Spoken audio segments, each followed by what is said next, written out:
Does this really help melt the fat away? I'm going to talk to you about 4 fat-burning myths and my #1 secret for melting fat fast. All right, myth number 1, counting calories helps you lose weight. Here's the bad news. A calorie isn't a calorie. The idea that calories count came from a time when none of us knew about the existence of the human microbiome, that huge collection of bacteria, fungi, parasites that live in our gut. We didn't know how much food, how many calories the microbiome was potentially able to eat for themselves. We also didn't know that types of bacteria are really good at extracting calories from the food you eat and giving them to you. We also didn't know that bacteria are really good at controlling your desire for certain foods, particularly high-calorie sugars and concentrated sugars and fats like saturated fats. So we didn't know any of this. The fact is that if we have a proper microbiome and we give the microbiome the types of calories in fibers that they want to eat, they can eat much of your food and actually control your appetite. As you know from Unlocking the Keto Code, there's a beautiful experiment that was done with Chinese where they were put on either a 7 or 14-day water fast. Half the group got 100 calories of prebiotic fiber. Now, if you listen, prebiotic fiber we cannot digest, but our gut buddies, our microbiome, loves it and they eat it. The group that was given the prebiotic fiber had no hunger despite a 7-day or 14-day water fast. That's because the bacteria said, hey, we got what we need to eat. You don't have to go looking for food. It's called the gut-centric theory of hunger, and it's really empowering to know that you can give your bacteria control over what you eat. And again, you want calories eaten by your bacteria. That way, you can eat more calories and not worry about it. So the other thing, please, everybody wants to know, why aren't there any calorie counts in my books? Why aren't there any macros? Why don't I say, there's this many carbohydrates, there's this much fat, there's this much protein? When you're doing this right, none of this matters, and I stand by that. Myth number 2, exercise long and often for weight loss. Well, I got news for you. Exercise, as you know, I am a big fan of, and I like to exercise. But does exercise help you lose weight? Couple reasons, no. Number 1, animals exercise for one of 2 reasons: to find food or to not be someone else's food. And we actually come from the same lineage. My dogs go for a run or a walk with me every day. When we get back, they look at me and say, okay, we did our work. We've caught our kill, let's eat it. And that's when they eat. Interestingly enough, if we don't take a walk, or I gotta run out the door or something, they're not even hungry. They don't even look at me like, okay, we did it. And I see so many people who exercise strenuously and they're really hungry and they overeat from their exercise. I'm a perfect example. When I was 70 pounds overweight, I was what was called a Clydesdale runner. I ran 30 miles a week. I was doing 5K, 10K every weekend, and yet I was 70 pounds overweight. Why? Because quite frankly, I was always hungry and I was eating the wrong foods.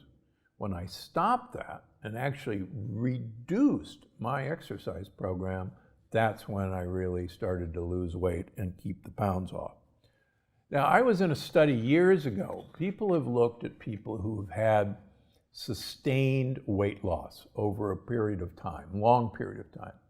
Sadly, as almost everybody knows, diets don't work for sustained weight loss. In fact, most studies show that anywhere from 95 to 98% of people who lose weight on a diet quickly regain that weight within a year.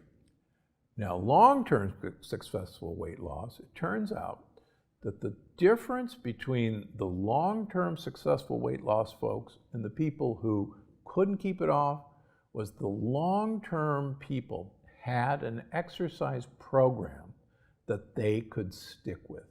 And that was the one fundamental difference in long-term weight loss. We've seen that during the pandemic. A lot of people, their exercise programs fell in the toilet. The gyms were closed. There was no way to get to a spin class, a Pilates class, a yoga class, a weight training routine. And people's weight really started to go up. And I have a fun time watching my patients as each wave of COVID has gone by and we return to those activities. We can actually see people stabilize in their weight and lose weight. But with each wave, we see the exact same thing happen when everything shuts down again. So exercise is a great way to keep fat away, but not to lose weight initially. Myth number 3, eating fat will make you fat. Now, I've talked about this on a previous podcast, but in fact, if you eat the right kinds of fat, and if you eat them during the right times, and you don't eat fats with refined carbohydrates, fats can actually help you lose weight. So, extra virgin olive oil helps you lose weight.